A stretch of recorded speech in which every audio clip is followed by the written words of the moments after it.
నమస్తే, welcome to debate. నేను శివకుమార్ రుక్కుం. సర్పంచ్ ఆశావహుల దసరా దావత్ గట్టిగానే జరిగింది. ఎన్నికలకు టైం దగ్గర పడుతుండడం, ఇప్పటికే రిజర్వేషన్లు ఖరారు కావడంతో రాజకీయం వేడెక్కింది. అయితే కొన్ని చోట్ల బరిలోకి దిగేందుకు కొంతమంది నాయకులు వెనకడుగు వేస్తున్నట్టు తెలుస్తోంది. ఎన్నికల్లో పోటీ చేయాలంటే పార్టీని మొత్తం ఖర్చు పెట్టుకోవాలంటూ మరికొంతమంది షరతు విధిస్తున్నట్టు తెలిసింది. తెలంగాణలో అత్యంత ప్రతిష్టాత్మకంగా జరుపుకునే దసరాకు ఖర్చు భారీగానే ఆశావహులపై పడినట్టు తెలుస్తుంది. ఓటర్లను మచ్చిక చేసుకోవడానికి ఆశావహులు మటన్, చికెన్, మద్యం బాటిళ్లతో ఏర్పాట్లు చేసినట్టు తెలుస్తుంది. ఎవరికి తోచిన స్థాయిలో వారు తమకు నమ్మకం ఉన్నా, అలాగే తనతో పాటు తిరిగే వాళ్ళు పార్టీ ముఖ్య నేతలను సంతృప్తి పరిచే విధంగా ప్రత్యామ్నాయాలు చేస్తున్నారు. గ్రామాల్లో ప్రధానంగా అధికార కాంగ్రెస్, బీఆర్ఎస్ పార్టీలకు చెందిన నేతలు ఖర్చు పెట్టడంలో ముందున్నారనే చర్చ జరుగుతోంది. అసలు ఈ ఖర్చుకు సంబంధించినటువంటి అంశానికి సంబంధించి ఇవాళ డిబేట్లో మనం చర్చించబోతున్నాం. నాతో పాటు డిబేట్లో పాలుపంచుకుంటున్నారు కాంగ్రెస్ పార్టీ నుంచి సతీష్ మాదిగ గారు, అలాగే భారతీయ జనతా పార్టీ నుంచి శంకరోళ్ల రవికుమార్ గారు, ఇక బీఆర్ఎస్ నుంచి బమ్మెర రామ్మూర్తి గారు, ఇక ప్రముఖ విశ్లేషకులు జయరాం గారు కూడా మనతో పాటు జాయిన్ అయ్యారు. అందరికీ నమస్కారం. ముందుగా సతీష్ మాదిగ గారు, ఖర్చు, ఎన్నికలకు సంబంధించి అభ్యర్థులు ఖర్చు పెట్టే ఖర్చు ఎప్పటికప్పుడు చర్చ నడుస్తూనే ఉంటుంది. ఇక పార్లమెంట్ ఎన్నికలు లేదంటే అసెంబ్లీ ఎన్నికల్లో తెలుగు రాష్ట్రాల్లో ఎప్పుడు ఆ రికార్డులు, మినిమం ఉప ఎన్నిక వచ్చినా కూడా రికార్డులు బద్దలు కొట్టే సిచ్యువేషన్ మనం చూస్తున్నాం. కానీ తెలంగాణలో ప్రస్తుతం ఉన్నటువంటి స్థానిక సంస్థల ఎన్నికల హడావడి మొదలైంది. కొంత ఓటర్లను అలాగే చుట్టూ ఉన్న వారిని ప్రసన్నం చేసుకునే ప్రయత్నాలు జరుగుతున్నాయి. ఈ ఎఫెక్ట్ ఎక్కువగా దసరాలో కనిపించినటువంటి పరిస్థితి. ఈ ఎఫెక్ట్తో మరికొంతమంది అసలు బరిలోకి దిగాలంటేనే భయపడిపోతున్నారనేటటువంటి చర్చ నడుస్తుంది. ఏమంటారు, మీ అభిప్రాయం ఏంటి? ఇప్పుడు జనరల్ గా ఎలక్షన్స్ అనే వరకల్లా ఖర్చుతో ఉడుకున్నాయని చెప్పేసి అని నాడు ఉందండి అన్నట్టు. మరీ లోకల్ బాడీ ఎలక్షన్స్ విషయానికి వచ్చే వరకల్లా బాగా అది ఉంటుంది. అంటే డబ్బులు అనేది కాకుండా క్యాండిడేట్ మీద కూడా ప్రభావం ఉంటుంది. జనరల్ గా పండగలు అన్న తర్వాత దావత్. కానీ ఈసారి 2వ తారీఖు నాడు దసరా పండుగ రావడము, గాంధీ జయంతి కావడం, అది కొంత మందుబాబులకే, మిగతా విందు చేసుకుంటున్నది కొంత ఇబ్బంది అయింది అనుకోండి. అయితే అయినా ఇవన్నీ జరుగుతూనే ఉంటాయండి. ఇది న్యాచురల్లీ ఓటర్స్ ను ప్రభావితం చేసుకోవడం కోసం చేస్తూనే ఉంటారు జనరల్ గా. అయితే ఇది ఇటువంటిది మాకేం పెద్ద ఇబ్బంది అనేది ఏం లేదు. ప్రభుత్వం అధికారంలో ఉన్నాం కనుక ఖచ్చితంగా మా అభ్యర్థులే గెలిచే అవకాశాలు చాలా విపరీతంగా ఉంటాయండి. రైట్. రామ్మూర్తి గారు, మీ అభిప్రాయం ఏంటి? అసలు ఈ ఖర్చుకు సంబంధించి చాలా మంది అభ్యర్థులు వెనకడుగు వేస్తున్నారు. ఇంత మేము భరించలేము అంటే, పార్టీలకు సంబంధించి ఇండిపెండెంట్ అభ్యర్థులు అయితే స్వతహాగా రాజకీయాల్లో ముందుకొచ్చి మేము కూడా నిలబడాలి, మేము కూడా రాజకీయం చేయాలనుకునేటటువంటి వాళ్ళైతే ఎలాగో దూరం అయిపోతున్నటువంటి పరిస్థితి ఈ ఖర్చుకు సంబంధించి. అది వార్డు మెంబర్ అయినా, సర్పంచ్ అయినా, లేదంటే ఎమ్మెల్యే అయినా, ఎంపీ అయినా కూడా. కానీ చివరికి ఆల్రెడీ కొన్ని ప్రముఖ రాజకీయ పార్టీలు ఉన్నటువంటి వ్యక్తులు కూడా అమ్మో ఇదంతా మాకెందుకు, పార్టీ భరిస్తుంది అంటే మనం చూద్దాంలే అనే సిచ్యువేషన్కి వచ్చేసారనేటటువంటి కామెంట్స్ ఉన్నాయి. ఒప్పుకుంటారా? ఉందా రియాలిటీలో అలాగే? అందరికీ నమస్కారం. వాస్తవానికి ఎన్నికలు అన్నప్పుడు పోటీ చేసే వాళ్ళు, ఆశా వాళ్ళు ఎవరైతే ఉన్నారో అక్కడ ఉన్న సెకండ్ నాయకత్వం లేదా పక్కన ఉన్న వాళ్లకు మజ్జిగ చేసుకోవడానికి పార్టీలు ఇవ్వడం, ఖర్చులు పెట్టడం, ఇవన్నీ సర్వసాధారణంగా జరుగుతున్న తంతు. ఇది కొన్ని ఇప్పటి నుంచి కాదు, ఎన్నో ఏళ్ల నుంచి జరుగుతున్న తంతు. కానీ ఇప్పుడు ఉన్న సమస్య ఏంటంటే, అసలు ఎన్నికలు జరగాయా, జరగని ఎన్నికలకు మనం ఎందుకు ఖర్చు పెట్టుకోవాలనేది ఒకటి. రెండోది, గవర్నమెంట్ ఇచ్చిన సరిగా హామీలు అన్ని ఏది నెరవేర్చలేదు కాబట్టి మనం పోటీ చేస్తే ఓడిపోతామేమో అనే భయం ఇంకోటి. ఈ రెండింటి వల్ల అభ్యర్థులు, ముఖ్యంగా కాంగ్రెస్ పార్టీ వాళ్ళే, బీఆర్ఎస్ పార్టీ అయితే సిద్ధంగా ఉన్నది, మీకు అందరికి తెలుసు. దేనికైనా సిద్ధపడి అన్నిటికీ ముందుండి ఇచ్చిన హామీలు నెరవేర్చేంత వరకు పోరాడుతున్నది బీఆర్ఎస్ పార్టీ. కాబట్టి బీఆర్ఎస్ పార్టీ ప్రజలలో ఉన్నది, నాయకత్వ లోపం ఎక్కడ లేదు. కాబట్టి నాయకులు బ్రహ్మాండంగా ఉన్నారు, ఖర్చు పెట్టుకునేటోళ్ళు పెట్టుకున్నారు. ఏ రూపాయి లేకున్నా కానీ ప్రజల ఆశీర్వాదంతో ముందుకు పోయేవారు చాలా మంది ఉన్నారు.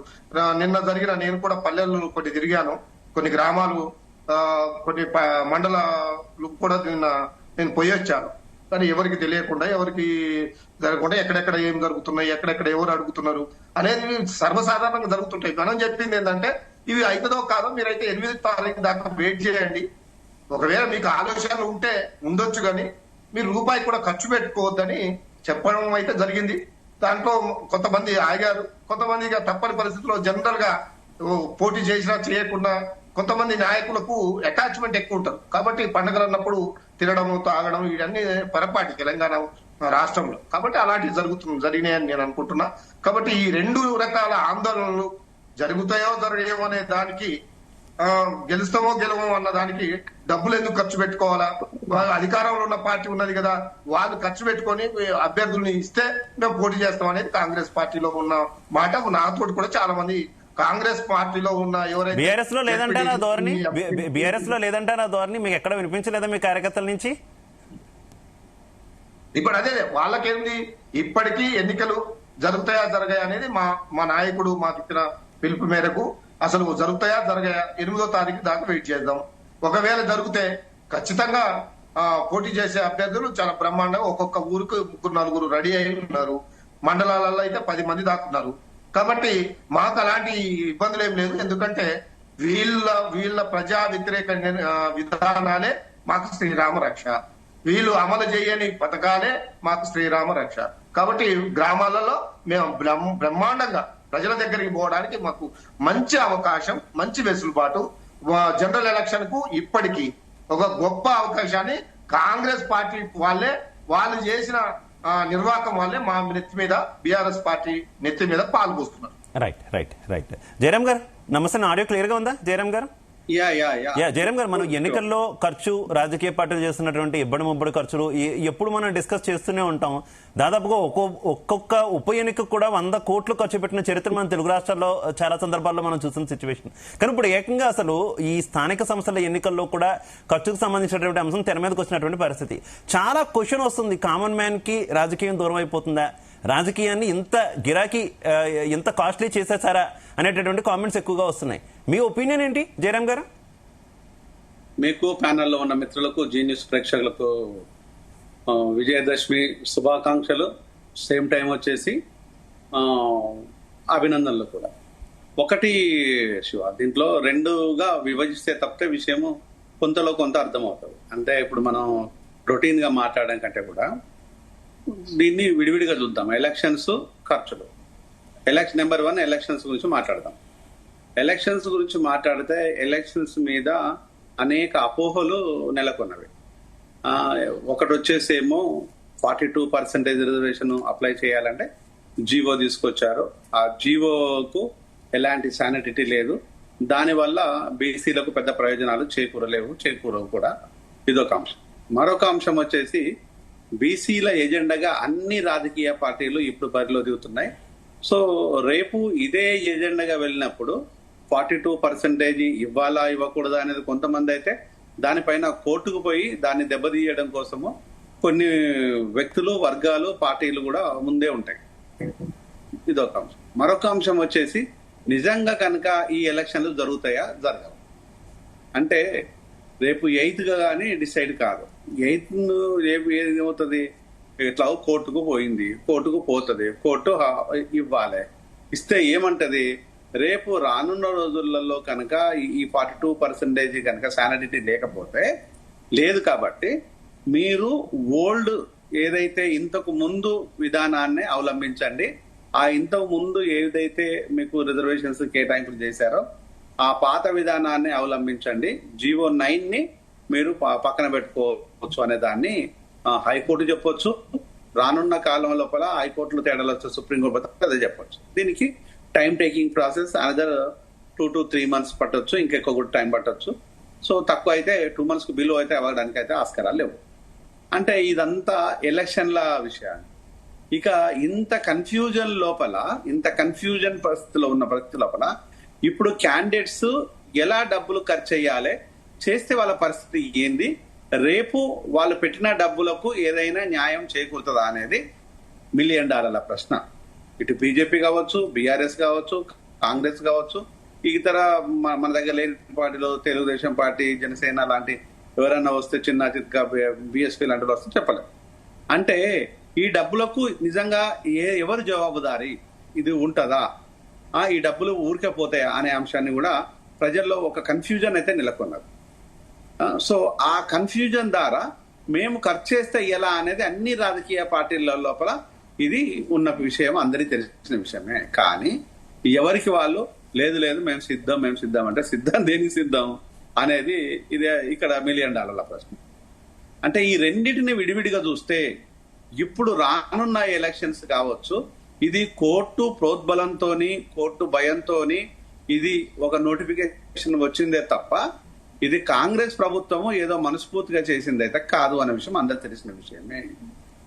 దీంట్లోనే మరొకసారి మనం అర్థం చేసుకోవాల్సింది ఏంటిదంటే, నిజంగా కనుక కాంగ్రెస్ కు చిత్తశుద్ధి ఉన్నట్టు అయితే ఈ బీసీ కులగణనను తీసుకొని బీసీ రిజర్వేషన్ కనుక కనీసము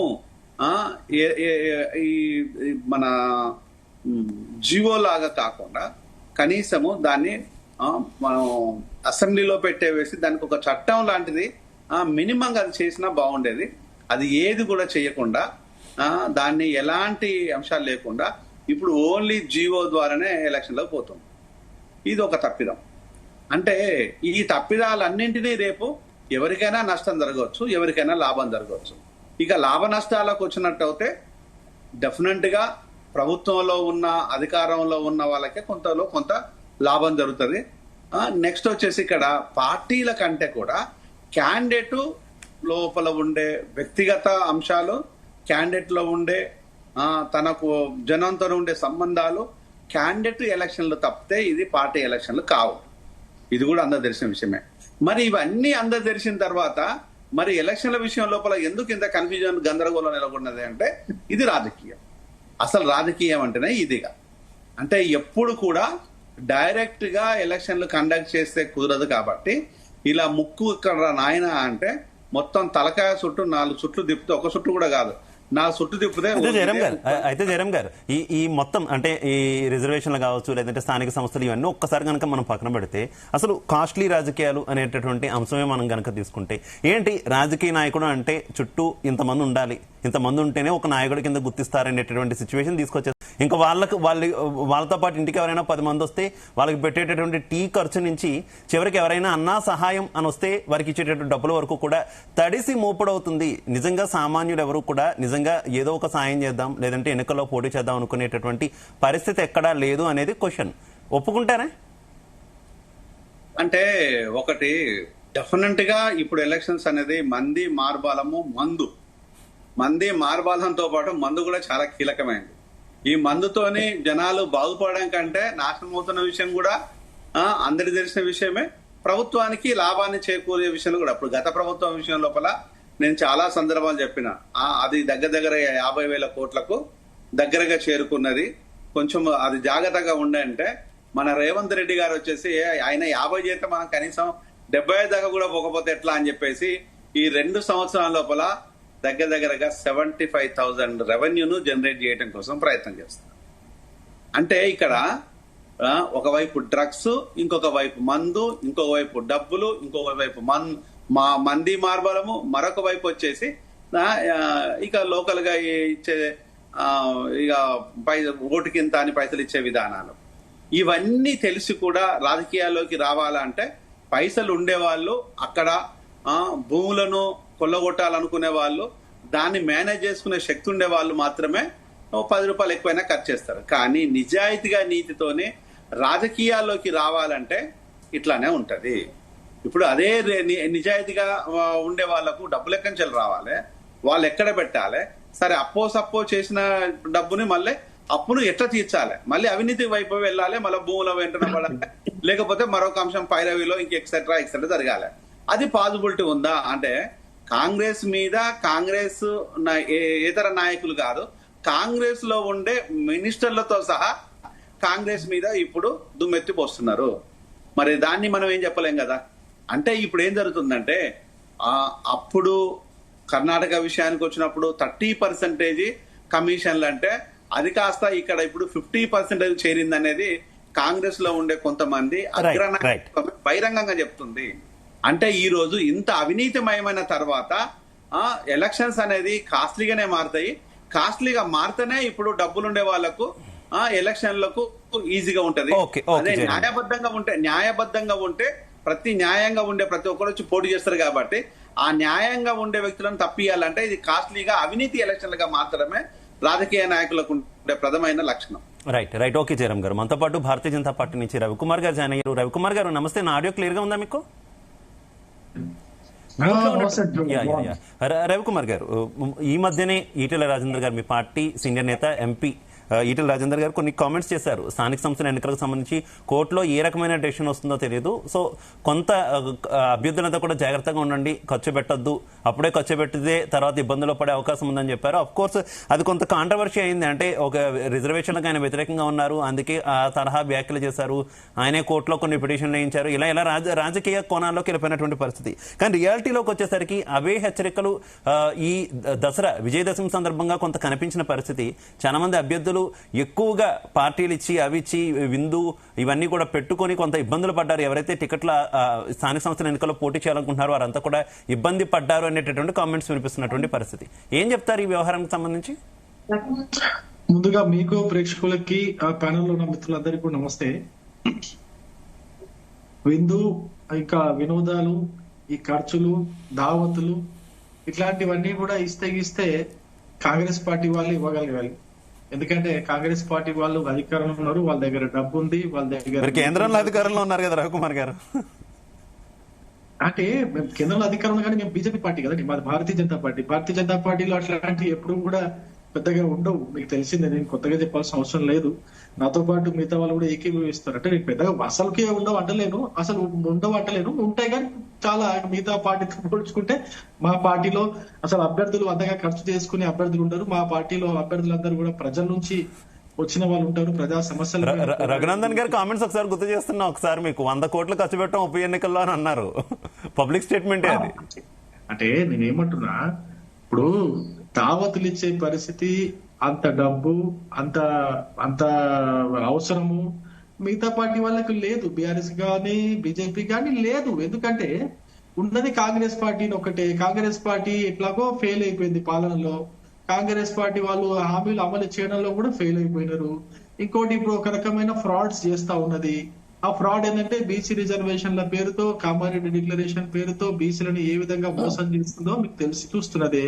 ఇప్పుడు ప్రజలు ఎట్లాగో కాంగ్రెస్ పార్టీకి మాత్రం ఓటేసే పరిస్థితి లేదు.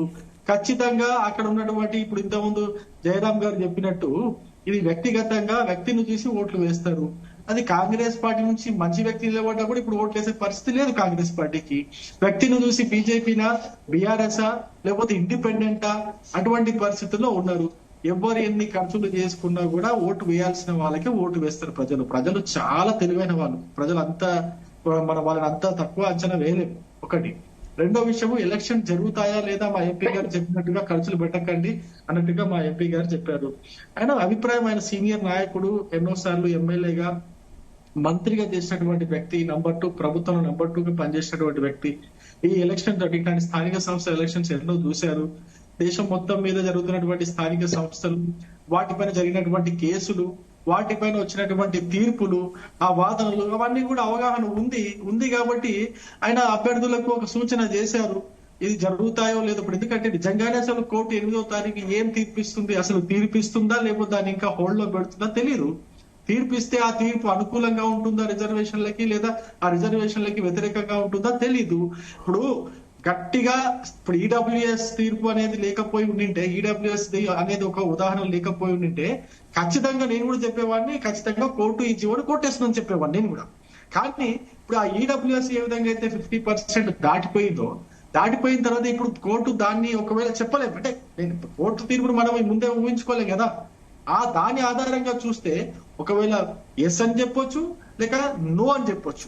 ఒకవేళ ఈడబ్ల్యూఎస్ లేకుండా నేను ఖచ్చితంగా చెప్పేవాడిని 100% నో అని చెప్తుంది కోర్టు, కొట్టివేసని చెప్పేవాడిని. కానీ ఇప్పుడున్న పరిస్థితి అట్లా ఉంది, అటన్నా చెప్పొచ్చు ఇటన్నా చెప్పొచ్చు అనే పరిస్థితి ఉంది. కాబట్టి ఎంపీ గారు, మా ఎంపీ గారు ఈటెల రాజేందర్ గారు ఆ విధంగా చెప్పారు. ఆయన అది నిజం, అది వాస్తవం కూడా. కోర్టు తీర్పు అటుకుంటుందా ఇటుంటుందా చెప్పలేము. ఇప్పుడు కూడా ఎవరు చెప్పలేకపోతున్నారు. పెద్ద పెద్ద మేధావులు, పెద్ద పెద్ద రాజకీయంగా ఎంతో అనుభవం ఉన్న వాళ్ళు, చట్టం పైన అవగాహన ఉన్న వాళ్ళు, పెద్ద పెద్ద ఇంతకుముందు రిటైర్డ్ జడ్జిలు ఎవరుతున్నారు, వాళ్ళు కూడా చెప్పలేనటువంటి పరిస్థితి ఇప్పుడు ఉన్నటువంటి పరిస్థితి. అందుకే ముందుగా మీరు ఏమి చేసుకోకండి అనేది ఆలోచన. అంటే అటువంటి ఆలోచన చెప్పినారు, ఒకటి ఇట్లాంటి చేయకండి అని చెప్పేసి చెప్పినారు. అది మంచిదే నిజంగానే. నా విషయం అంటే నా ఆలోచన ప్రకారం నేను ఒకటి చెప్తాను చూడండి. కోర్టు ఎటు తీర్పిచ్చినా కూడా, అటు తీర్పిచ్చినా ఇటు తీర్పిచ్చినా కూడా కాంగ్రెస్ పార్టీ అనేది ఓడిపోవడం ఖాయం. కాంగ్రెస్ పార్టీకి ప్రజలు వ్యతిరేకంగా తీర్పునివ్వడం ఖాయం. కాంగ్రెస్ పార్టీ ఈ యొక్క ఎలక్షన్లలో చావు దెబ్బ తినడం ఖాయం. ఇందులో ఎటువంటి డౌట్ లేదు. అయితే వచ్చిన విషయం వల్ల ఇప్పుడు సన్నద్ధత, ఎలక్షన్ల సన్నద్ధత, ఏ పార్టీకి ఎక్కువ సీట్లు గెలుస్తుంది, ఏ పార్టీ ఎక్కువ సర్పంచులు గెలుస్తుంది, ఎన్ని జిల్లా పరిషత్ చైర్మన్లు ఏ పార్టీ గెలుస్తుంది అనేది సమస్య. మా ఆలోచనల్లో ఒకటే, మేము పోటీ చేయాలి. ఖచ్చితంగా కాంగ్రెస్ ప్రభుత్వం చేస్తున్నటువంటి ఈ అన్యాయాలు, అక్రమాలు, వాళ్ళు ఇచ్చి హామీలు ఇచ్చి ఏ విధంగా అయితే మోసం చేశారు వాటిని చెప్పాలి. దాంతో పాటు అంతకుముందు 10 సంవత్సరాల బీఆర్ఎస్ పాలనలో జరిగినటువంటి అన్యాయాలను కూడా చెప్పాలి. ఈ రెండు పార్టీల యొక్క విధానాలను ఎండగట్టాలి. ఈ రెండు పార్టీలు కాకుండా భారతీయ జనతా పార్టీకి అవకాశం ఇవ్వండి అని చెప్పేసి మేము చేసుకొచ్చినటువంటి పనులను కూడా చేసుకుంటూ పోవాలి. ఇది మా కర్తవ్యం. ఇందులో ఎటువంటి డౌట్ లేదు. సతీష్ మాది గారు, అంతిమంగా మీకు చిత్తశుద్ధి లేదు. ముఖ్యంగా స్థానిక సంస్థల ఎన్నికల నిర్వహణలో కావచ్చు, అటు బీసీ రిజర్వేషన్ లో కావచ్చు, చిత్తశుద్ధి లేదు. అందుకే మొత్తం అంతా కూడా ఈ కన్ఫ్యూజన్ నడుస్తుంది. అభ్యర్థుల్లో కూడా ఈ తరహా ఆందోళన నెలకొని ఉన్నటువంటి పరిస్థితి అని చెప్పేసి అన్ని పార్టీల నాయకులు అంతిమంగా వేలు మీ మీదే చూపిస్తున్నారు, ఇంక్లూడింగ్ మన విశ్లేషకులు అయినటువంటి జయరాం గారు కూడా. ఏం చెప్తారు, ఏం సమాధానం చెప్తారు?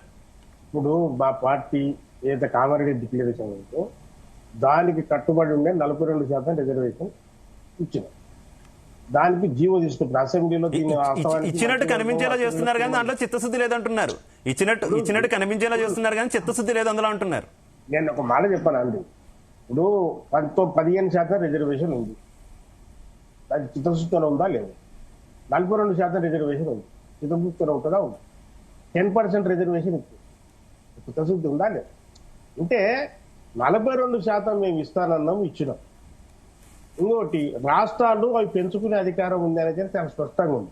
అదే నిజంగానే 50% స్లాబ్ను దాటి పోతే ఇది కొట్టు వేస్తుందని చెప్పేసి, రిజర్వేషన్స్ కొట్టేస్తారని చెప్పేసి అని ఏదైతే చెప్పిండ్రో, అసలు ఆ స్లాబే వద్దని చెప్పేసి అని, ఆ స్లాబ్ని ఎత్తేయాలని చెప్పేసి అని మేనిఫెస్టో కొట్లాడుతుంది కాంగ్రెస్ ప్రభుత్వం, కాంగ్రెస్ పార్టీ. రాహుల్ గాంధీ గారు దేశవ్యాప్తంగా క్లియర్ కట్ మేనిఫెస్టోలో చెప్పడం జరిగింది, మేము అధికారంలోకి వస్తే 50% స్లాబ్ను తీసివేస్తాము, ఏ కుల జనాభా ప్రకారం ఆ కులానికి రిజర్వేషన్స్ లో కల్పిస్తాము అని చెప్పేసి బల్ల గుద్ది చెప్పినాం. అది చాలా మటుకు ప్రజలకు అంటింది. అదే రకంగా రిజర్వేషన్స్ అనేటివి బడుగు బలహీన వర్గాలు అన్ని రాజకీయంగా అన్ని రంగాలుగా ముందుకు రావాలనే ఉద్దేశంతో పెట్టిన అంశాలు ఇవన్నీ. కనుక ఈ యొక్క బీసీ రిజర్వేషన్ 42% మేము ఇచ్చినాం, దాని ప్రకారం మేము ఎలక్షన్స్ పోతున్నాం. కానీ కొంతమంది ఏం చేస్తుంటే బీజేపీ పార్టీ లాంటివి నిజానికి ఇది పార్లమెంట్ లో పెట్టి చేయాలి. వాస్తవానికి మన వాళ్ళు ఏం చేస్తున్నారు, బీజేపీ వాళ్ళు ఎందుకు చేస్తలేరు? మేము పార్లమెంట్ కు పంపించినాం కదా, గవర్నర్ గారికి ఇచ్చినాం కదా, మళ్ళీ ఎందుకు బీజేపీ వాళ్ళు ఎన్కరేజ్ చేస్తున్నారు? మమ్మల్ని మళ్ళీ చేసిన వాళ్ళని మమ్మల్ని పట్టుకొని మాట్లాడు. మేము 42% మేము ఇచ్చినాం, మళ్ళీ మీరు బీజేపీలో నిజంగానే బీసీల మీద చిత్తశుద్ధి ఉంటే మీరు పోయి పార్లమెంట్ నుంచి చట్టం తీస్తారని అయినా కూడా ముందుకు అడిగేసి మీతో మాకు పని లేదు, మేము ఆల్రెడీ జీవో ఇస్తామని చెప్పేసి మేము ఇచ్చినాము, దాని ప్రకారం మేము కట్టుబడినాం అసెంబ్లీలో. అయితే సతీష్ మాది గారు ఇప్పుడు మేము ఇచ్చాము, కేంద్రంలో బీజేపీ చేతిలో ఉంది, బీజేపీ ఎందుకు చేయట్లేదని క్వశ్చన్ చేస్తున్నారు. కాకపోతే ఒక్క విషయం, బీజేపీ నుంచి కౌంటర్ క్వశ్చన్ పదే వస్తుంది కాంగ్రెస్ పార్టీకి. అసలు ఎందుకు ఇన్ని సంవత్సరాలుగా దేశంలో ఎక్కువగా అధికారంలో ఉన్నది కాంగ్రెస్ పార్టీ మాత్రమే, కేవలం అధికారానికి దూరమైనటువంటి 11-12 సంవత్సరాల్లో మాత్రమే బీసీలకు 42% రిజర్వేషన్లు ఇవ్వాలని గుర్తొచ్చిందా? ఇప్పుడే ఎందుకంటే అది కేంద్రంలో అధికారంలో లేకపోతే మాత్రమే ఇది గుర్తొస్తుంది. అన్నాళ్ళు అధికారం చెలాయించారు కదా కేంద్రంలో, అప్పుడు ఎందుకు 42% రిజర్వేషన్లు ఇంప్లిమెంట్ చేయలేదు అనేది క్వశ్చన్. ఇప్పుడు 42% బీసీలకు ఇస్తే వాళ్ళకి వచ్చిందే, వాళ్ళకి వచ్చిన కడుపు నొప్పి ఏంటంట. అప్పుడు మీరు ఎందుకు ఇవ్వలేకపోయారని క్వశ్చన్ వస్తున్నారు. అది కాదండి, ఇప్పుడు మీరు అధికారంలో చట్టం చేయండి, మీకే ప్రతిఫలం వస్తుందిగా. మీరు చట్టం చేయండి, మీరు అధికారంలో ఇప్పుడు కేంద్రంలో మామూలు ప్రశ్న ఇచ్చిన వాళ్ళని పట్టుకొని ప్రశ్నించడం ఏంది? అయితే మీకు బీసీలకు రిజర్వేషన్స్ ఇవ్వాలని ఇష్టం లేదు, 42% ఇవ్వాలని స్వస్థంగా వాళ్ళకి ఇష్టం లేదు కనుక మీరు చట్టం చేయండి. నేనేమంటున్నాను, మీరు చట్టం చేయండి, తీసుకోండి.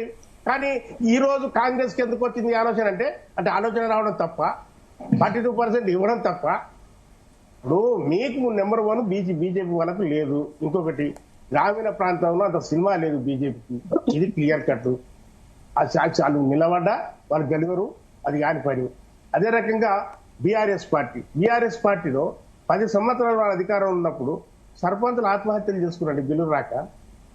ఇప్పుడు కూడా ధర్నాలు చేస్తున్న వాళ్ళు ఎవరు అనుకుంటారండి?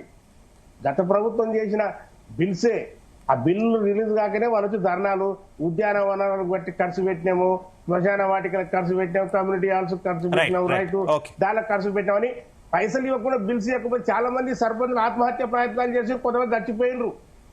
వాళ్ళు అప్పులు ఆత్మగౌరవం కోసం సర్పంచ్ అయినాం కదా ఖర్చు పెట్టి గ్రామాన్ని బాగు చేసుకోవాలి, కొంతమంది సొంతంగా భూములు అమ్మి సొమ్మును కుదబెట్టుకొని రోడ్లు అవి వేసిన వాళ్ళు ఇప్పుడు కూలి పని చేస్తున్న పరిస్థితులు అండి. అప్పులు కట్టుకోవడానికి ఆగవాగమైన పరిస్థితి టీఆర్ఎస్ గవర్నమెంట్ లో నడిచింది. కనుక మేమేమంటున్నామంటే ఖచ్చితంగా మేము చెప్తున్నాము, మేము పల్లెలే పట్టుకోమని దేశానికి, పల్లెలు బాగుపడ్డప్పుడే దేశం బాగుపడుతుంది. కనుక ఆ యొక్క గాంధీ సిద్ధాంతంతో ఉన్న పార్టీ మాది కాంగ్రెస్ పార్టీ. ఖచ్చితంగా గ్రామాలను అభివృద్ధి చేస్తాం. ఈరోజు గ్రామాల్లో ఈ ఇందిరమ్మ ఇండ్లే కానీ అదే రకంగా బల్బులే కానీ అతను రోడ్లే కానీ వీటన్ని కార్యక్రమాలు బ్రహ్మాండంగా జరుగుతున్నాయి. ఖచ్చితంగా మాకు చిత్తశుద్ధి ఉంది ఎలక్షన్ జరపడానికే. 42% బీసీలకి. ఓకే రామూర్తి గారు మీరేమో ఏం లేదు అంతా డొల్లే, అసలు వాళ్ళే మాకు అవకాశం ఇస్తున్నారు, మంచి అవకాశం, ఏం చేయట్లేదని మీరు అంటున్నారు. లేదు అంతా బాగా జరుగుతుంది, పల్లెలు పట్టుకొమ్మల్లా ఉన్నాయంటున్నారు సతీష్ మాదిక్ గారు. ఏం చెప్తారు రామూర్తి గారు?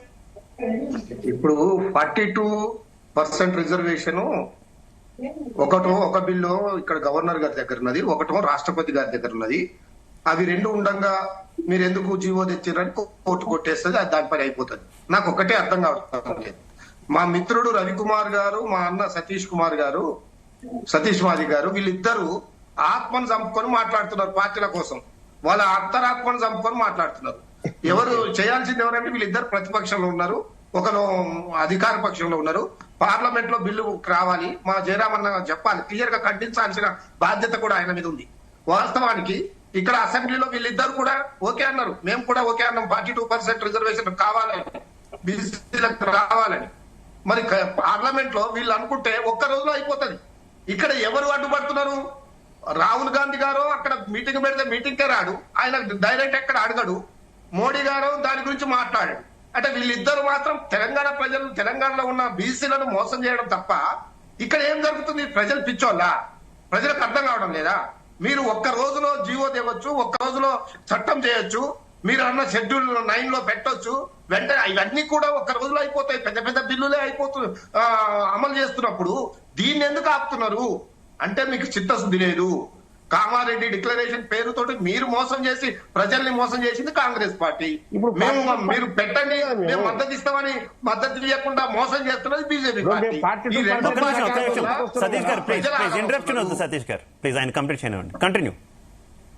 ఇప్పుడు ఈ రెండు పార్టీలే కదా.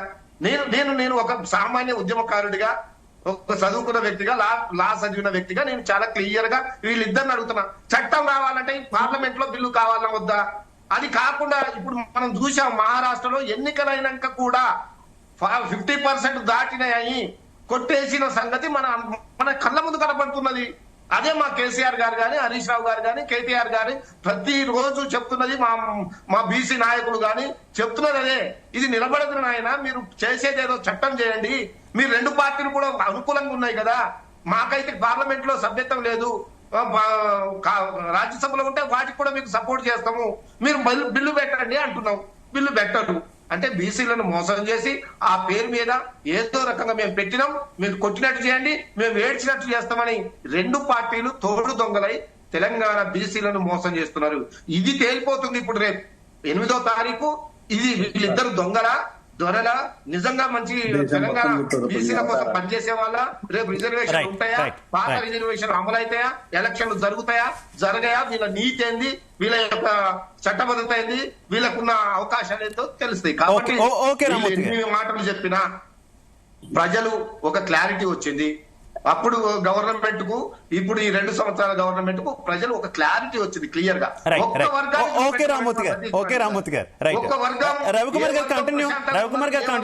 రవికుమార్ గారు ఏదో చెప్తానంటున్నారు. నెలల్లో జయరామ్ గారు రవికుమార్ గారు వాయిస్ కూడా విన్న తర్వాత మీరు అందరూ దానికి సంబంధించి సమాధానం చెప్తారు కానీ రవికుమార్ గారు కంటిన్యూ. నేను ఫస్ట్ కాంగ్రెస్ పార్టీకి చెప్తాం అనుకుంటున్నా. మీరు 42% రిజర్వేషన్ ఇస్తా అని చెప్పేసి మీరు చెప్పినారు. ఎప్పుడు చెప్పినారు?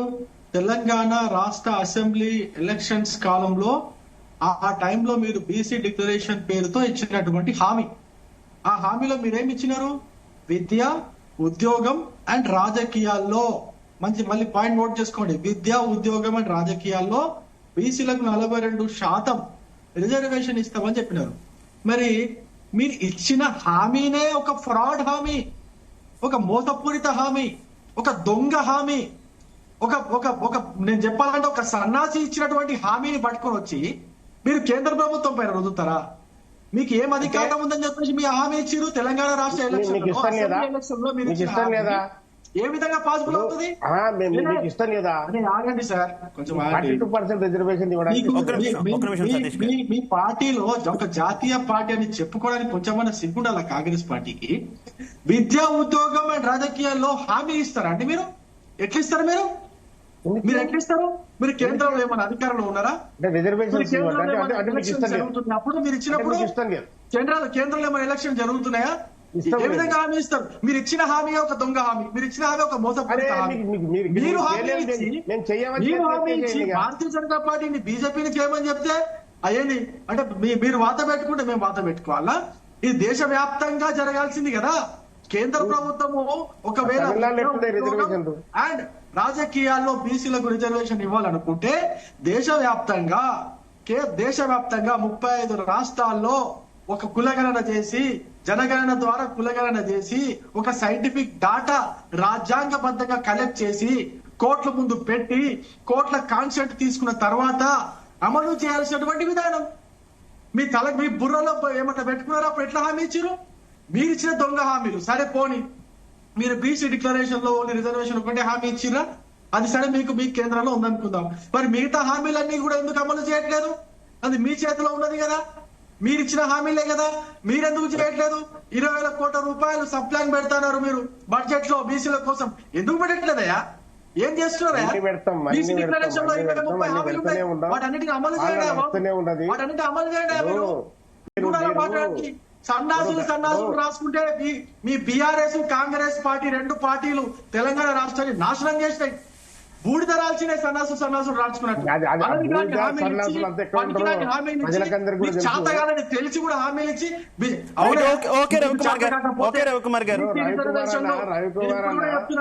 రవికుమార్ అన్న సన్నాసులు బూడిద అందరికీ తెలుసు, దేశ ప్రజలందరికీ కూడా. రవికుమార్ గారు చేత కాకపోతే రాష్ట్రంలో తెలంగాణ రాష్ట్రంలో ప్రభుత్వాన్ని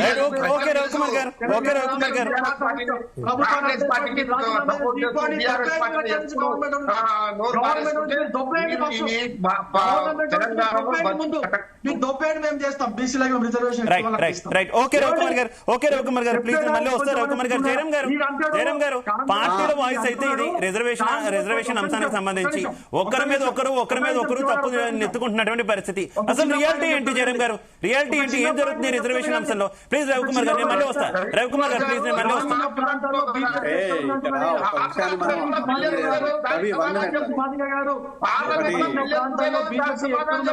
ఒక్క నిమిషం రవికుమార్ గారు ప్లీజ్.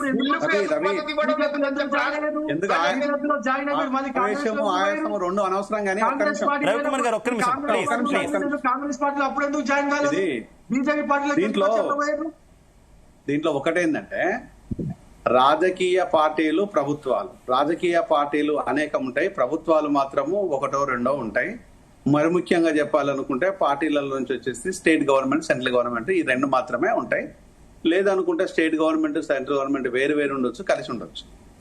కానీ ఇక్కడ బీజేపీ నుంచి ఎంత మాట్లాడినా, కాంగ్రెస్ నుంచి ఎంత మాట్లాడినా కూడా ఈ పాపంలో ఇద్దరిది భాగమే, అలా డౌట్ ఏం లేదు. మనం అరిసినంత మాత్రాన, కలుసుకున్నంత మాత్రాన పెద్ద ఒక్క నిమిషం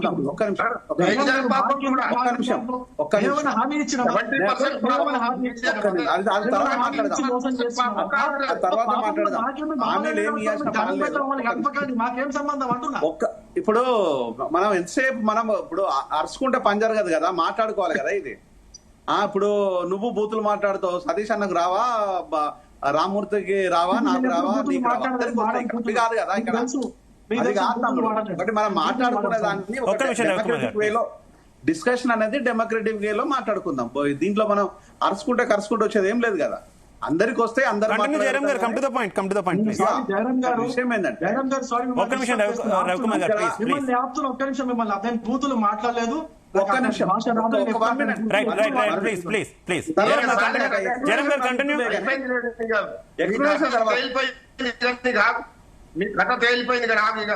ఎక్స్ప్లెనేషన్ తర్వాత అంటే ఇక్కడ డెఫినెట్ గా అన్ని రాజకీయ పార్టీలు స్వాగతించాయి, బీజేపీ కూడా స్వాగతించింది. ఇక్కడ రాష్ట్రంలో ఉన్న బీజేపీ ఇది వద్దని చెప్పట్లేదు. వద్దని చెప్తే మీరు బోర్డులు పెట్టేసి వద్దని చెప్పండి. ఆ దమ్ము మీకున్నదా? ఇక్కడ రాష్ట్రం లోపల తిరగలుగుతారా? బీజేపీలు కనుక ఎదురు తిరిగితే మీరు ఉంటారా? ఇవి కాదు కదా. ఇక్కడేమో కావాలి, అక్కడేమో సైలెంట్గా ఉంటారు. అదేంది? తెలంగాణలో ఉన్న బీజేపీ నాయకులు మాకు రిజర్వేషన్ వద్దు, బీజేపీ మాకు బీసీ రిజర్వేషన్ మేము వ్యతిరేకం అనగలిగే దమ్ము ఏ ఒక్క నాయకుడినా కూడా నేను గులాంగిరి పనిచేస్తా. ఆయన ఇంట్లో నేను నా జీవితకాలం మొత్తం గులాంగిరి పనిచేస్తా. ఒక్కడు వచ్చి బయటకు వచ్చి మాట్లాడితే అంటే ఇక్కడ ఇవన్నీ మాటలు చెప్పుకోవడం కోసం కాదు, వాస్తవాలను మాత్రం మాట్లాడుకుందాం. కాంగ్రెస్ హామీ నువ్వు మాట్లాడే ప్రయోజనం ఏంది?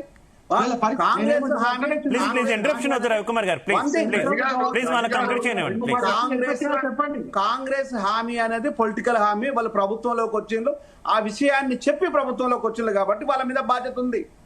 అది అలా ఎవరి డిస్ప్యూట్ లేదు. కాంగ్రెస్ మీద బాధ్యత ఉంది కాబట్టి వాళ్ళు జనగణన చేశారు, కులగణన చేశారు. ఆ తప్పో రైటో మీరు ఛాలెంజ్ చేయండి, అది వేరే విషయం. అది రైటో తప్పో ఛాలెంజ్ చేయండి. అలాగనుకుంటే బీజేపీ ఇబ్బందికరమైన చట్టాలు ఎన్ని చేయలేదు, ఎన్నింటిని తీసుకురాలేదు, ఎన్నింటిని ప్రజల మీద రుద్దలేదు ఇప్పటి వరకు. వాటి గురించి కాదు కదా అవన్నీ. అంటే అనుకుంటే తమ్ముడు నువ్వే మాట నువ్వో మాట మాట్లాడితే జనాలకి ఏం వెళ్ళదు. నేను మాట్లాడిస్తా కదా, నువ్వు చెప్పాల్సింది. అంటే ఈ రోజు బీజేపీ ఏ చట్టం చేయలేదు, అన్ని ప్రజా ఆమోదయోగ్యమైన చట్టాలే చేసిందంటే కాదు. ప్రజలకు అవసరం లేని చట్టాలను కూడా తీసుకొచ్చి నెత్తి మీద పెట్టేసింది. అంటే ఇక్కడ ఆ చట్టాల విషయం లోపల ఎప్పుడు కానీ ఎవరు కానీ ఎక్కడ మాట్లాడలేదు. ఎందుకు మాట్లాడలేదు అంటే హౌస్ లో ఉండే ప్రయారిటీ కానీ ఆ స్టాండర్డ్ డెమోక్రసీ సిస్టమ్ ఉండే వాల్యూస్ కానీ అందరూ పాటించాల్సిందే. ఇప్పుడు ఎందుకు పెట్టదంటే బీజేపీ లోపల రెండు అంశాల లోపల పెట్టదు. ఒకటి వచ్చేసి వీళ్ళు బీసీలను ముస్లింను బీసీగా ఏది చెప్పకుండా దీనిపైన కరెక్ట్ డిక్లరేషన్ ఇవ్వకుండా పెడుతుంది. కాబట్టి దాన్ని వెపన్ గా చేసుకుని బీజేపీ ఏం చెప్తుంది అంటే ముస్లింలకు రిజర్వేషన్ ఇవ్వము అని చెప్పదని మాట్లాడుతుంది. ఈ విషయంలో అబ్జెక్ట్ చేస్తుంటారు. అలానే అది మొదటి నుంచి నేను కాంగ్రెస్ వాళ్ళకి ఇదే చెప్తున్నాను, అయ్యా అది కాదురా అయ్యా, ఇక్కడ ముస్లింలో బీసీలే లేరు, బీసీలు వేరు ముస్లిం లేరు, కన్వర్టెడ్ విషయంలో అది చెప్పండి. ఆ విషయాలన్నింటినీ క్రిస్టియన్ లోపల కన్వర్షన్ ఉంది, ముస్లిం లోపల కన్వర్షన్ ఉంది. ఎక్కడ కన్వర్షన్ జరిగిందో దాన్ని మాట్లాడమంటే వీళ్ళు మాట్లాడరు. వీళ్ళ రాజకీయ లబ్ధి వీళ్ళకి కావాలి, వాళ్ళ రాజకీయ లబ్ధి వాళ్ళకి కావాలి, స్టేట్ గవర్నమెంట్ సెంట్రల్ గవర్నమెంట్. మరొక అంశం వచ్చేసి ఇక్కడ జరుగుతున్నది ఏంటంటే ఇక్కడ జనగణన జరగలేదని మీరే అంటున్నారు, బీఆర్ఎస్ కోఆపరేట్ చేయాలని మీరే అంటున్నారు, మళ్ళా జనగణన మొత్తం వచ్చేసిందని మీరే అంటున్నారు అనేదాన్ని ఒక వంక తిరుగుడు మాట ఒకటి మాట్లాడుతున్నారు. అంటే ఇది ఏది కూడా వీటికి కానీ లేకపోతే దేనికి కానీ శానిటీ లేదు. ఇక్కడ శానిటీ దేనికి ఉందంటే బీసీ జనాభాను గౌరవించాల్సిన బాధ్యత ప్రతి ఒక్కరికి ఉన్నది. ఇది అందరికీ తెలిసిన విషయమే. బీసీలు వద్దు అని కాదు అని లేరు అని ఎవరు రాజకీయాలు చేయలేరు, రాజకీయ నాయకులు ఎదగలేరు. అది అందరికి తెలిసిన విషయమే. ఎందుకంటే మోడీ గారే వచ్చేసి ఓసీలు ఉన్న వ్యక్తి సెల్ఫ్ డిక్లేర్డ్ బీసీగా చట్టం చేసుకుని వచ్చిన మోడీ గారే ఈరోజు బీసీగా చలామణి అవుతున్నారు. ఇది అందరు తెలిసిన విషయమే. అంటే బీసీకి ఉండే నెసెసిటీ అంత గొప్పగా ఉన్నది. అంటే ఈ దేశం లోపల బీసీల జనాభా అత్యధికంగా ఉంది అనేది వాస్తవము. ఆ తర్వాత ఎస్సీల జనాభా అనేది వాస్తవము. ఇక ఎస్టీలు మైనారిటీలు ఎక్సెట్రా విషయం మాట్లాడాల్సిన పర్లేదు. ఈ ఉన్న ఓసీ జనాభా ఎంత? Less than 10%. అంటే అత్యధికం ఉన్న జనాభాకి అధికారము ఎక్కడ పోతుందో అనే ఒక ఇబ్బందులతోని అన్ని రాజకీయ పార్టీలో ఉండే అగ్రకులాలకు డెఫినెట్ గా ఇబ్బందికరమైన పరిస్థితి. రేవంతే చాలా క్లియర్ గా చెప్పిండు, ఓసీ ముఖ్యమంత్రి రెడ్డి ముఖ్యమంత్రి నేనే లాస్ట్ అయి ఉండొచ్చు అనే దాన్ని. It is true. ఎందుకంటే రోజు రోజుకు ఆ విషయాలన్నింటి లోపల జనాల లోపల బీసీ అనే అంశాన్ని చాలా క్లియర్ గా ఉంది. ఆ బీసీ ఎజెండాతోనే పని జరుగుతుంది. బీసీలు చాలా కీలకంగా మారారు. ఇప్పుడు ఇక్కడ ఉన్నది అలాంటిది. ఇప్పుడు బీసీలను వద్దు అని పనిచేసే రాజకీయ పార్టీ ఏది లేదు. కానీ ఇది కరెక్ట్ అవును కాదు అనే ఉద్దేశం లోపల కొంత మెలకబెట్టేది బీజేపీ మెలకబెడుతుంది, కాంగ్రెస్ కన్ఫ్యూజన్ లో ఉంటది. ఇక్కడ నష్టం జరిగేది ఎప్పుడు అంటే ఎప్పుడు కూడా బీసీలకు మాత్రం నష్టం జరుగుతూనే ఉంది, పోతూనే ఉంది. ఓకే జయరామ్ గారు, సతీష్ మాది గారు, ఈవెన్ రేవంత్ రెడ్డి గారు కూడా అన్నారని ఇప్పుడే గుర్తు చేశారు జయరామ్ గారు, నేనే రెడ్డి ముఖ్యమంత్రి చివరి ముఖ్యమంత్రి కావచ్చు ఏమోనని. ఏంటి ముఖ్యమంత్రి వరకు ఓకే, ఒకవేళ మళ్ళీ ఇండియా కూటమో లేదంటే కాంగ్రెస్ పార్టీ డైరెక్ట్ గా కేంద్రంలో అధికారంలోకి వస్తే ప్రధానమంత్రి కూడా బీసీనే చేస్తారా, లేదంటే కేవలం ముఖ్యమంత్రులు లేదంటే స్థానిక సంస్థల ఎన్నికలు ఇక్కడ వరకు బీసీలు రిజర్వేషన్ బీసీల అంశాన్ని వదిలేస్తారా? ఇది క్లియర్ అండి. ప్రజలు చైతన్యం అవుతున్నారు, చైతన్యం అయినరు కూడా. ఖచ్చితంగా బీసీ ప్రధాని కావచ్చు, ఇక్కడ కూడా బీసీ ముఖ్యమంత్రి కావచ్చు. ప్రజలు ఈ రోజు 42% ఒక రెడ్డి ముఖ్యమంత్రి ఉన్న దగ్గర 42% రిజర్వేషన్ ప్రకటించినంటే ఆయన ఉదార స్వభావాన్ని గమనించాలి. అతను రెడ్డిగా చూడొద్దు అతను. కానీ కేబినెట్ కూర్పులో ఉదారత కనబట్టలేదు కదా, కేబినెట్ కూర్పులో ఉదారత కనబట్టలేదు కదా. ఎందుకు లేదండి? బీసీలు ఉన్నారు. ఎంతమంది బీసీలు ఉన్నారు కేబినెట్ లో? ఎస్సీలో 5 మంది ఉన్నాం, స్పీకర్ తో కలుపుకుంటే 5 మంది ఉన్నారు ఎస్సీలు. బీసీలు ఉన్నారు, ఎందుకు లేరు? ఇంకా 2 ఉన్నాయి, అవి కూడా బీసీలకే ఇస్తాం, మైనార్టీ కోటి ఇస్తాం. వాళ్ళకి ఈ రోజు ఉన్నత వర్గాలకు ఇచ్చే సినిమా లేదు ఇప్పుడు ప్రజెంట్ గా. నేను క్లియర్ గా చెప్తున్నాను, మేము సామాజిక న్యాయాన్ని మేము చెప్తున్నాం క్లియర్ కట్ గా, మాది సామాజిక న్యాయం పాటించే పార్టీ. ఖచ్చితంగా సామాజిక వర్గాలకు రిజర్వేషన్స్ కల్పించింది, ఆ రిజర్వేషన్ పెంచుతుంది, రిజర్వేషన్స్ పంచుతుంది. ఈరోజు అన్ని వర్గాలను, రాజ్యాంగాన్ని, ప్రజాస్వామ్యాన్ని కాపాడే ఏకైక పార్టీ, పేద ప్రజలను కాపాడే ఏకైక పార్టీ ఏదైనా ఉందంటే కాంగ్రెస్ పార్టీ. ఇది ఎవరినైనా అడగాలి. అయితే మేము మా చిత్తశుద్ధి ఒకటే, 42% మేము ఇచ్చినాం, దాన్ని నిలబెట్టడానికే ఖచ్చితంగా తండాడతాం. కోర్టులో పోయి ఏమైనా దాన్ని తీసేసినా కూడా మళ్ళీ దాన్ని నిలబెట్టడానికే తండాడతాం. ఖచ్చితంగా బీసీలకు 42% ఇచ్చడం ఖాయం, అట్టడం ఖాయం, అన్ని వర్గాలను కూడా రాజకీయంగా ఎదిగించడం ఖాయం. ఇందులో మాత్రం రెండో ముచ్చటనే లేదు. ఇక్కడ రేపొద్దున పార్లమెంట్ ఎన్నికలు వచ్చినా ఏ రాష్ట్రానికి అసెంబ్లీ ఎన్నికలు వచ్చినా అక్కడ కూడా ఇదే 42% రిజర్వేషన్ అమలవుతుందా? ఎమ్మెల్యే ఎంపీ స్థానాలకు సంబంధించి కూడా ఖచ్చితంగా ప్రజలు చైతన్యం అవుతున్నాడు. ఎందుకంటే బీసీలలో రాజకీయంగా రిజర్వేషన్స్ లేవు. వాస్తవానికి ఎంపీలలో ఎమ్మెల్యేలలో ఉండుంటే బాగుంటుండే. నా క్వశ్చన్, కాంగ్రెస్ పార్టీ ఇదే వరవడి కంటిన్యూ చేస్తుందా? ఏ రాష్ట్ర అసెంబ్లీకి ఎన్నికలు జరిగినా ఎమ్మెల్యే స్థానాల్లో 42% రిజర్వేషన్ అమలు చేస్తుందా? అలాగే పార్లమెంట్ ఎన్నికల్లో ఎంపీ స్థానాలకు అమలు చేస్తుందా? ఇప్పుడు చూడండి, ఒక నిమిషం గుర్తుపెట్టుకోండి, ఖచ్చితంగా మార్పు అనేది ఆటోమేటిక్ గా వస్తుంది. ఆ మార్పు అనేది జరుగుతుంది ఖచ్చితంగా. ఒకప్పుడున్న వాతావరణం లేదు. ఇప్పుడు అన్ని వర్గాలు కూడా చైతన్యమైనవి, అన్ని వర్గాలు కూడా ఈరోజు రాజకీయ భాగస్వామ్యాన్ని తీసుకుంటున్నాయి. పార్టీలు కూడా చచ్చుకుంటూ ఇవ్వాల్సిందే. పార్టీలకు ఇవ్వాలని ఏ అగ్రకులానికి ఏమైనా ఉన్నా కూడా అవన్నీ పక్కన పడేసి సామాజికంగా చేస్తేనే మేము మనగలుగుతామని చెప్పేసి అని. అంతెందుకండి, నరేంద్ర మోడీ గారు ఓసీ కులమై ఉండి బీసీ సర్టిఫికేట్ తీసుకొని బీసీగా ఉండి ఈరోజు బీసీ ముఖ్యంగా బీసీ ప్రధాని చెప్పుకుంటున్నారే. అంటే బీసీ సామాజిక వర్గంలో ఒక ఉన్నత వర్గానికి సంబంధించుకున్న వ్యక్తి వచ్చి ఈరోజు ఛాయ్ వాళ్ళని చెప్పి ఈరోజు ప్రధానమంత్రి అయిన బీసీ అని చెప్పేసి చెప్తున్నాం. అయితే మేమంటున్నాం అంటే అది నిజమైన బీసీ అయినందుకు మాత్రం కాలేదు, నిజమైన బీసీ కావాలి. ఎందుకు అలా కాదు సతీష్ మాది గారు, ఎందుకు కాదంటారు? చాలా మంది మమ్మల్ని బీసీలో కలపాలని కోరుకుంటారు, చాలా మంది ఎస్సీలో కలపాలంటారు, చాలా మంది ఎస్టీలో కలపాలంటారు. ఆ రాష్ట్రంలో అది అమలైంది అనుకోవచ్చు కదా, ఆ రాష్ట్రంలో అది అమలైంది అనుకోవచ్చు కదా. ఏదో కేవలం నరేంద్ర మోదీ గారి కోసమే మొత్తం అక్కడ అంతా కూడా వారిని తీసుకొచ్చి బీసీలో మార్చినట్టు, ఆ రకంగా ఆయన బీసీ కింద మారినట్టు ఎందుకు ఈ రాజకీయం? ఇదంతా కేవలం నరేంద్ర మోదీ గురించే జరిగిందా? నేనేమనుకుంటున్నానంటే, ఆయన ముఖ్యమంత్రి ఉన్నప్పుడు జరిగిందండి. ఆ జీవో తీసుకొచ్చుకున్నది వాళ్ళకి కలిపింది, ఆయన ముఖ్యమంత్రి ఉన్నప్పుడే అయింది. కొన్ని రాష్ట్రాల్లో ఎస్సీలుగా ఉన్న వాళ్ళు, కొన్ని ప్రాంతాల్లో బీసీలుగా ఉన్నారు, బీసీలుగా వేరే రాష్ట్రాల్లో ఉన్న వాళ్ళు ఇక్కడ ఎస్సీలుగా ఉన్నారు. అంటే కొన్ని రకరకాల రాష్ట్రాల్లో ఆ రకంగా ఉన్నారు, ఆ రకమైన పరిస్థితి ఉన్నది. ఇక్కడ ఎస్టీగా ఉన్న లంబాడీలు అదే కర్ణాటక వరకు బీసీలకు వెళ్ళిపోయి, అదే కటికోళ్ళు ఎస్సీలో ఉన్నారు. ఈ రకంగా ఉంది పరిస్థితి. కనుక ఒక్కొక్క రాష్ట్రం ఒక్కో చోట ఒక్కోలా ఉంది కదా, ఎందుకు స్పెసిఫిక్ గా ఆయన బీసీ కాదు ఓసీ ఆయన బీసీ సర్టిఫికేట్ తీసుకున్నారు, ఇలా దాన్ని కన్వర్ట్ చేసి చెప్పడం ఎందుకనేది నేను అడుగుతున్నా అంతే. నేను ఎందుకు అంటున్నానంటే ఈ రోజు వాళ్ళు నోరు తెచ్చితే బీసీ ప్రధాని బీసీ ప్రధాని బీసీ ప్రధాని అని ఎందుకు చెప్తుంది తెలుసా? దాంట్లో మొత్తం కూడా ఉన్నత వర్గాల వాళ్ళే, మొత్తం బ్రాహ్మణులు దాన్ని ఎత్తున్నారు. బీజేపీ పార్టీ అంటే బ్రాహ్మణుల పార్టీ అని అంటుంది. రైట్ కనుక బీసీ అని ఎందుకు అంటున్నారంటే బీసీలను ఆదరిస్తున్నాం ఏమని చెప్పేసి చెప్పుకోవడానికి జరుగుతున్న ప్రచారం అది. నా నిజాయితీ ప్రకారము మేము క్లియర్ గా చెప్తున్నాం. బీఆర్ఎస్ పార్టీ ఒక్క మాట, బీఆర్ఎస్ పార్టీ ఉన్న రిజర్వేషన్ 23కు తగ్గించారు. లోకల్ బాడీ ఎలక్షన్స్ లో 23కు పెట్టిన వాళ్ళు. దౌర్భాగ్యం ఏంటంటే 28% 27% ఉన్న బీసీలను తీసుకొచ్చి 23కు పెట్టారు.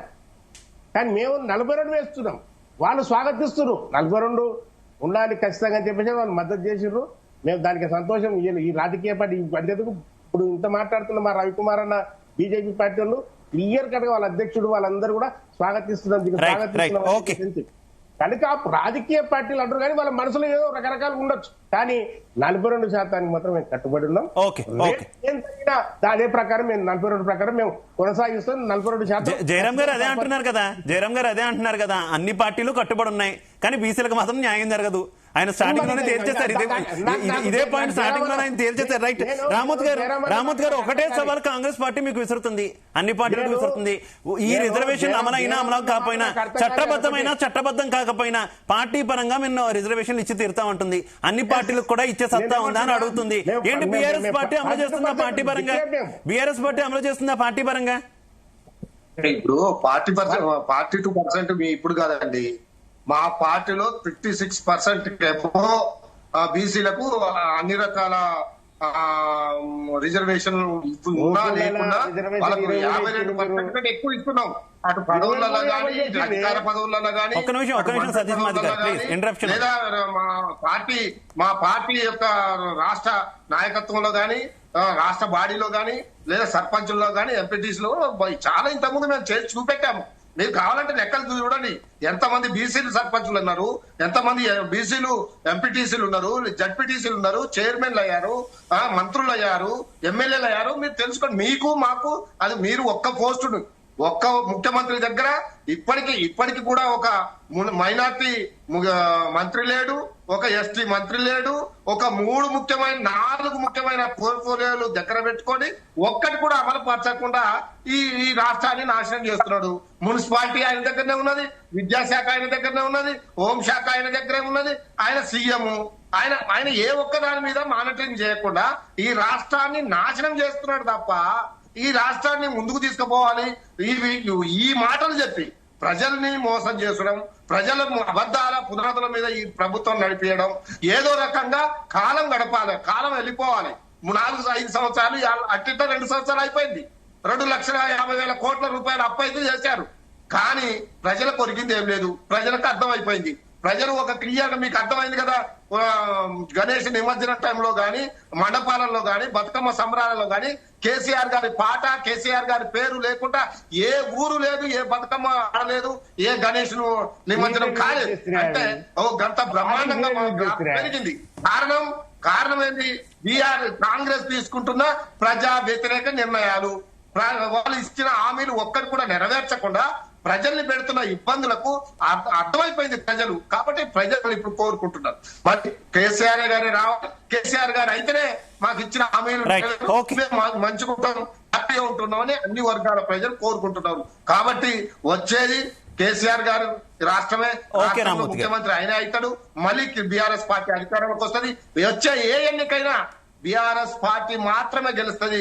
ఇది గుర్తు పెట్టుకొని రాసి పెట్టుకోండి. బీజేపీ కాంగ్రెస్ ఏ ఎన్నికైనా పర్వాలే గెలిచేది బీఆర్ఎస్ మాత్రమే. రైట్. ఓకే రామ్మూర్తి గారు. రవికుమార్ గారు కంక్లూడ్. ఇప్పుడు కాంగ్రెస్ పార్టీలో సామాజిక న్యాయం జరుగుతుందని చెప్పేసి సతీష్ మాధవ్ గారు అన్నారు. నేనేమంటున్నా, సతీష్ మాధవ్ గారు నిజంగానే కాంగ్రెస్ పార్టీలో సామాజిక న్యాయం జరిగి ఉంటుంటే మీకు ఎమ్మెల్యే టికెట్ రావాల్సింది. మీకు ఎందుకు ఎమ్మెల్యే టికెట్ రాలేదు? అదొకటి. రెండో విషయం, ప్రతి రాజస్థాన్ లో మీరు చేసుకున్న డిక్లరేషన్ ప్రకారం ప్రతి పార్లమెంట్ లో 2 సీట్లు బీసీలకి ఇవ్వాలి, అది ఇవ్వలేదు. మరి ఇది ఎక్కడ సామాజిక న్యాయం? అదొకటి. మూడో విషయం, ప్రభుత్వం ఏర్పడిన తర్వాత మీరు ఎంతమంది వెంటనే బీసీలను మంత్రులను చేశారు? బీసీలను మంత్రులను చేయకుండా కేవలం అగ్రవర్ణ వాళ్ళని మంత్రులను చేసి వాళ్ళకు ఉన్నదంతా కూడా దోచుకున్న తర్వాత మిగిలింది మిగతా మంత్రులకు ఇవ్వడానికి మీరు ప్రయత్నం చేస్తున్నారు. ఇది ఎక్కడ సామాజిక న్యాయం? ఇది ఒకటి ఆలోచించండి. ఇంకో విషయం, ముఖ్యమైన అంశం గురించి మాట్లాడదు. మీరు బీసీ కామారెడ్డి డిక్లరేషన్ ఒకసారి చదవండి. మేము చదివితే మీకు అర్థమైంది. మీరేం చెప్పారంటే 6 నెలల లోపు కులగణన చేసి ఆ కులగణన ప్రకారము మేము రిజర్వేషన్లు ఇస్తామని చెప్పేసి మీరు బీసీ డిక్లరేషన్ లో ఇచ్చుకున్నటువంటి హామీ, దానికి సమయాన్ని నిర్దేశించుకున్నటువంటి హామీ. ఆ సమయం ప్రకారం మీరు బీసీ కులగణన చేసిరా? 6 నెలలు చేసిరా? చేయలేకపోయారు. దాంట్లో మాకు చాలా అంటే ఇప్పుడు ఎవరికైనా డౌట్ వస్తుంది కదా, మీరు సామాజిక న్యాయం చేయగలుగుతున్నారా లేదని స్పష్టంగా తెలిసిపోతుంది కదా. జీఓఎంఎస్ నంబర్ 9 మీరు అయితే 243D6 ప్రకారము 243T6 ప్రకారం ఏదైతే మీరు జీవో ఇచ్చినారో ఆ జీవో అసలు ప్రాసెస్ ఏంది? మొట్టమొదట మీరు ఆ జీవో ఇవ్వాలి. ఆ జీవో ఇచ్చిన తర్వాత కోర్టు అభ్యంతరాలు చెప్తుంది. మీరు ఏ ప్రాతిపదికన ఈ 243D6 ఇది ఉపయోగించుకొని ఈ జీవో 9 ఇచ్చారని చెప్పేసి కోర్టు అడిగినప్పుడు అప్పుడు మీరేం చేయాలా? ఈ కులగణనకు సంబంధించినటువంటి డాటా మీరు ఏదైతే తీసుకొచ్చిరో సైంటిఫిక్ గా ఈ డాటా ఈ మండలం యూనిట్ గా తీసుకున్నాము, లేదా గ్రామాన్ని యూనిట్ గా తీసుకున్నాము, లేదా రెవెన్యూ మండలాన్ని యూనిట్ గా తీసుకొని ఈ డాటా కలెక్ట్ చేశాము. ఈ డాటా ప్రకారం ఈ విధంగా ఉన్నది. మాకు చట్టంలో ఉన్న వెసులుబాటు ప్రకారం మేము ఈ విధంగా రిజర్వేషన్ ఇవ్వాలనుకుంటున్నాం, మీరు మాకు అనుమతి ఇవ్వండి అని చెప్పేసి మీరు ముందు కోర్టుకు పోవాలి. ఓకే, కోర్టుకు పోయిన తర్వాత అప్పుడు మీరు ఏం చేయాలా? ఈ చట్టసభల్లో ఇదేంటి మన పంచాయతీ చట్టాన్ని దాంట్లో మీరు కావాల్సిన అమెండ్మెంట్ చేస్తున్నట్టుగా కోర్టుకు సమర్పించుకొని దాని తగ్గట్టుగా ఇప్పుడు ఆ సమర్పణ ప్రకారం ఆ చట్టాన్ని అమెండ్మెంట్ చేసి కోర్టుకు చెప్పి మీరు అప్పుడు ఎలక్షన్స్ కి పోవాలి. ఇదంతా ప్రాసెస్ ఎన్ని రోజుల ప్రాసెస్? మహా అంటే ఒక 6 నెలల ప్రాసెస్. మీరు 6 నెలల తర్వాత సంవత్సరం అయిన తర్వాత అప్పుడు మీరు కులగణన స్టార్ట్ చేసి ఇంకో సంవత్సరం పాటు సమయాన్ని వృధా చేసి మీరు బీసీలకు న్యాయం చేయకుండా ఎంతమంది అయితే మీరు బీసీ అభ్యర్థులు సర్పంచులు అవుతారని మీరు చెప్పినారో, ఎంతమంది అయితే ఎంపీటీసీలు జడ్పీటీసీలు అవుతారని చెప్పినారో వాటిని ఆ హామీ అయితే ఇచ్చారు అంతమందిని మీరు ప్రజాప్రతినిధులుగా చేయకుండా ఉండడాన్ని సామాజిక న్యాయం అంటారా? ఓకే రవికుమార్ గారు ఆలోచించారా? ఇంకొక స్పష్టమైన వివరం నేను ఇవ్వదలుచుకున్నాను. బీజేపీ ఏదైతే ప్రజా ఆమోద ఒక చిన్న పాయింట్ చెప్తాను. ఎన్నో చట్టాలు చేసిందని చెప్పేసి జయరాం గారు అంటున్నారు. ఒక చట్టం గురించి చెప్పండి. బీజేపీ ప్రజా ఆమోదయోగ్యం లేనటువంటి చట్టం ఏం చేసింది, ప్రజలపైన ఏది రుద్దింది అట్లా అది చెప్పమంటే ఆయన చెప్పలేకపోతున్నారు. సరే, ఓకే, రైట్. నేను ఇంకొక విషయం కూడా జయరాం గారు